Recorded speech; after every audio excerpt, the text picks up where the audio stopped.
जय श्री कृष्ण। दोस्तों, आज हम सुनेंगे गीता अध्याय 10वां विभूति योग। तो चलिए आज की कथा का शुरुआत करते हैं।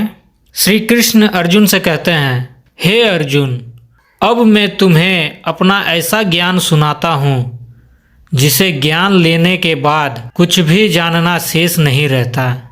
यह ज्ञान श्रद्धा से सुनने वालों के लिए अमृत समान है। जो मुझे हृदय से जान लेता है वह संसार के सभी बंधनों से मुक्त हो जाता है। भगवान श्री कृष्ण कहते हैं, अर्जुन, ना तो देवता मुझे पूर्ण रूप से जानते हैं और ना ही महान ऋषि, क्योंकि मैं ही सब देवताओं और ऋषियों का मूल कारण हूँ। मैं ही इस संपूर्ण ब्रह्मांड की उत्पत्ति हूँ।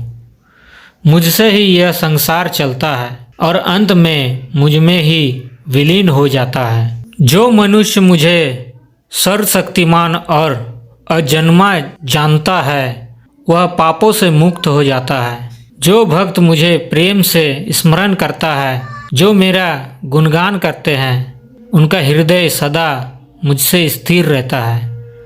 मैं ऐसे भक्तों को ज्ञान का दीपक प्रदान करता हूँ जिससे अज्ञान का अंधकार नष्ट हो जाता है।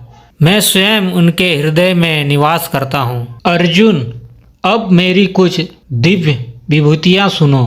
देवताओं में मैं विष्णु हूँ, ज्योतियों में मैं सूर्य हूँ, पवनों में मैं वायु हूँ, नदियों में मैं गंगा हूँ, ऋषियों में मैं भृगु हूँ, अक्षरों में मैं ओम हूँ, यज्ञों में मैं जप यज्ञ हूँ, पर्वतों में मैं मेरु हूँ, वृक्षों में मैं पीपल हूँ, घोड़ों में मैं उच्च श्रावा हूँ, हथियारों में मैं वज्र हूँ, सर्पों में मैं वासुकी हूँ।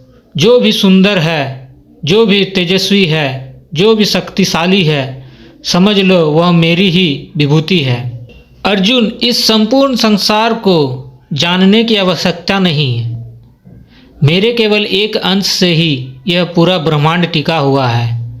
मैं सबके भीतर आत्मा के रूप में विद्यमान हूँ। मैं ही आरंभ हूँ, मध्य हूँ और अंत भी मैं ही हूँ। जो मनुष्य मुझे पहचान लेता है वह भय से मुक्त हो जाता है। उसका मन सदा शांत रहता है। वह जान लेता है कि भगवान हर जगह है, हर कण में है। हे अर्जुन, जो मुझे मेरे इस स्वरूप में जान लेता है वह सच्चा ज्ञानी है। जय श्री कृष्ण। यदि यह ज्ञान आपको शांति दे तो इसे दूसरों तक अवश्य पहुँचाएं।